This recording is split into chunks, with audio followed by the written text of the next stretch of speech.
on this screen here, you'll see the part that we're going to be programming for CAM operations in index 4-axis machining. I want to draw your attention to this circular icon at the top here, and it shows a 4th-axis rotation setup on the table. You can set it up on the table or in the head. Typically, it would be on the table. So if you see right below the head, you see your axes here, machine axes. So this is your 1st, 2nd, and 3rd axis. Your Z-axis obviously is your 3rd axis. And then your 4th axis is on the table, and it points along the positive X-axis. Now, you can set it up positive Y-axis, negative X, negative Y, whatever your machine requires. In this case, we're just going to be doing a standard 4-axis setup when the 4th rotational axis is pointed parallel to the positive X-axis. Okay, so we'll show you that when we get to part up. The actual part is a table leg. We're going to be putting this square stock on the 4th axis, and we're going to be programming each side of this table leg completely finished on the 4th axis. Down here, the CAM operations, I just have a list of the operations we're going to be looking at. Actually, for this part, you can program this in 3-axis or in only 2-axis. And I think we'll have time, we'll probably be able to show you the 2-axis as well. But here's a list of some of the operations that we're going to be using in each of the indexed positions. So as far as the 4-axis mechanisms go, we're going to be introducing rotate table setups, which is going to be rotating the 4th axis, fixing it in that position, and then we're going to be performing hole drilling, 2.5-axis engraving, profiling, and 3-axis horizontal roughing and finishing in those indexed fixed orientations. Okay, so if you take a look at the part here, we have it just a square stock. And we have, from features wise, we have some dowel pinholes here. We have a decorative scallop that goes along 2 sides of the leg.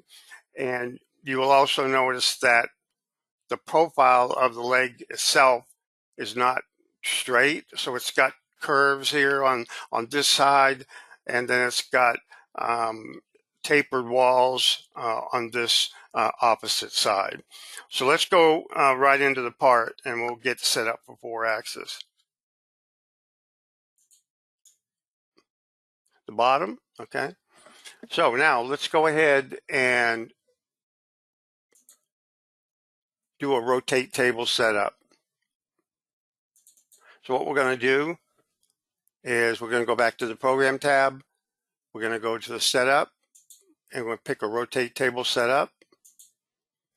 So this dialog here controls the 4th rotational axis. So we're going to rotate it to 180, which is the opposite of the 0. Pick OK. Let's look at the triad here. So now you see that the Z-axis is pointing downward. Okay. I'm just going to roll this up a little bit so you can see that from a different angle. Okay, so you see our in-process stock. That's why I added this rectangle here that we're going to use to do another horizontal roughing operation. Okay, so basically we're just going to select this one, and we're going to clone it, and we're going to select it. We're going to drag it under Setup 2. Okay, and we're going to double click on it. We're going to remove the drive region. We're going to add this curve right here.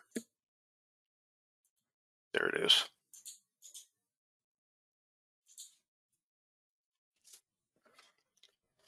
Okay, so you see that it removes some more stock on the ends. and it was able to grab a little bit more stock on the top of the part. Let's go ahead and simulate that.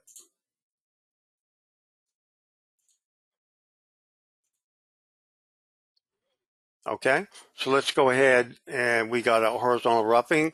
The next thing we're going to do is we're going to do some horizontal finishing while we're on this side. We'll go 3-axis, horizontal finishing. Okay, and we will,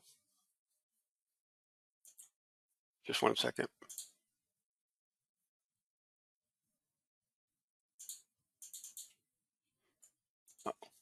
Okay, so we're going to select this boundary again.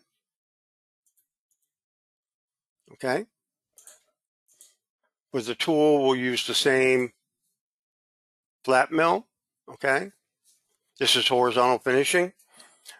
And we're not going to talk about that. The cut parameters. We're going to retract the tool path.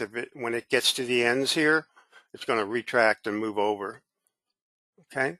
Cut levels. We're only going to do 1 cut level. So this is going to be sort of like a profiling operation. So it's going to just finish the side walls is what's going to happen. Okay, so the number of cut levels is set to 1, and we're going to set a bottom. Okay, we're going to set the bottom to -1.5. Okay, so basically what it's going to do is, let's go ahead and change something here. Okay.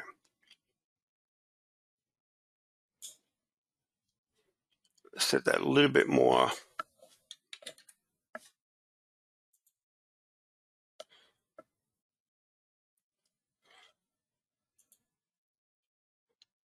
So you'll see that it basically did a profiling operation around it, and it skipped the cylinder. Let's go ahead and simulate that. You'll see what I'm talking about.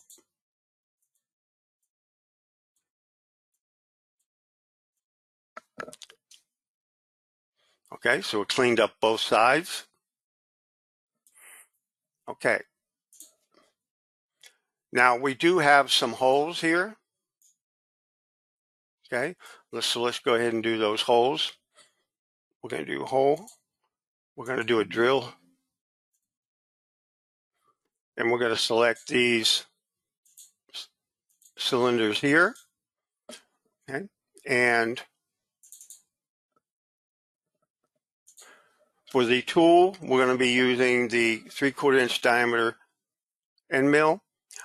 One thing you may know already, or it's good to know, is when you're drilling, you don't have to use a drill. You can use just an end mill, and it'll drill that down just as well. So that's basically what we're going to do here, because these holes have flat bottoms. So we're just going to drill straight down using an end mill. Okay, so let's go to the cut parameters. And we're going to just use a standard drill. And for the drill depth, we're going to pick 2 points.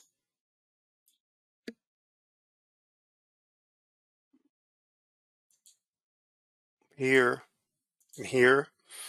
Okay, this is this 1 inch. That's the depth of the hole. The location of cut geometry is at top. And we're going to, we don't do any sorting. Let's just generate that. So here's our 2 holes.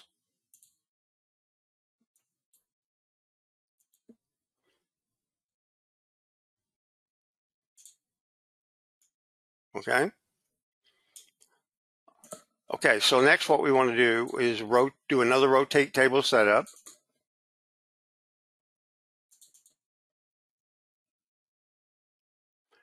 Go to setup, rotate table setup, and we're going to put it in the 270 orientation. So you'll see now that the z-axis is pointing this way. Okay. So in that orientation, we're going to go ahead and just copy this drill. We're going to clone it, And we're going to drag it down here under setup 3, okay? Because we got 2 more holes over here. We're going to select these 2 and just generate that. So there's our holes. Now also, I mentioned that we have these scallops, okay, on the sides. So let's go ahead and change this so we can see those 2 curves in there. So we got a curve inside there. What we're going to do there is we're going to use a 2-axis engraving operation, and we're going to use a large 2-inch ball cutter to scallop that area outward. So we're going to go ahead and do 2-axis engraving. And for the geometry, we're going to select this curve. Okay. And for the tool, we're going to be selecting our 2-inch diameter ball. Beads and speeds, clearance, cut parameters, tolerance is set to 1,000ths. We're not going to do any cut levels because this engraving, the cutter is going to the tip of the cutter is just going to follow the curve. Okay. So the location of cut geometry is at bottom. Okay. So the cutter is not going to go any deeper than this curve. And the total cut depth is set to 0. Okay. For the entry and exit, we're going to have none because we want the cutter just to enter directly, start cutting, and then when it gets to the end, retract directly. So the entry and exit are set to none.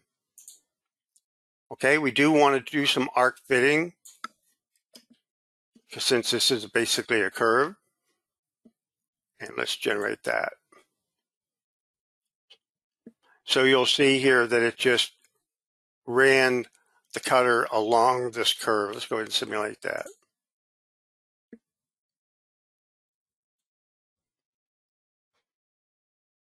Let's simulate this other one first.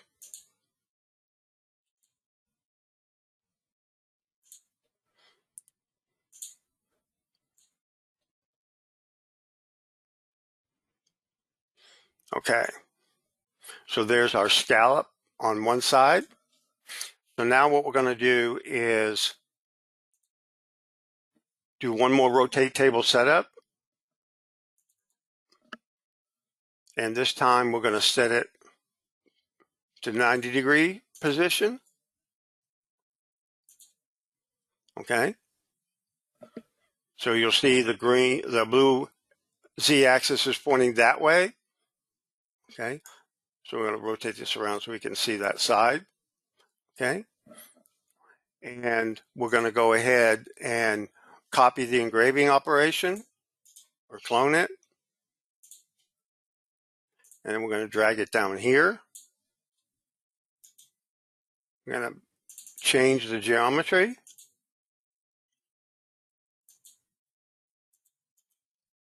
Okay, we don't want that one. So we're going to remove the active one. Okay, let's generate that. And let's go ahead and simulate that. Open up. So there's the scallop on this side.